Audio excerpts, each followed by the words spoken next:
ఏమంటే మన పిల్లలు అదుపు తప్పటానికి, మన పిల్లలు పాడైపోవటానికి, చెడిపోవటానికి ప్రధానమైన కారణం అదే. మన మీద తిరగబట్టడానికి అదే కారణం. వాళ్ళు యారోగెంట్ గా మారిపోవటానికి అదే కారణం. అదే సమయంలో ఒక దుష్టులుగా, చెడు అలవాట్లకు లోనైపోవడానికి అదే కారణం. చివరికి వాళ్ళ ఆత్మహత్యలు చేసుకోవడానికి కూడా కారణం ఏంటో తెలుసా?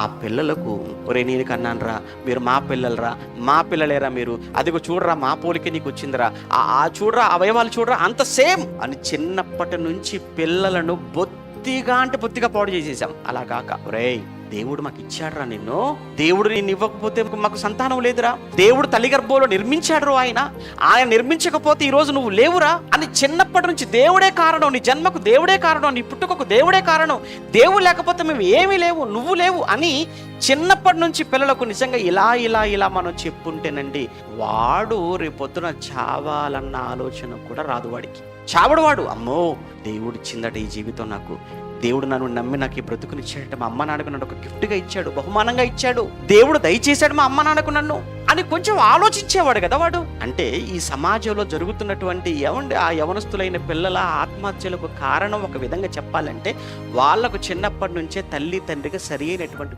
ఫీడ్ మనం ఇవ్వలేదండి. అది ముమ్మాటికి చెప్పాలి. అది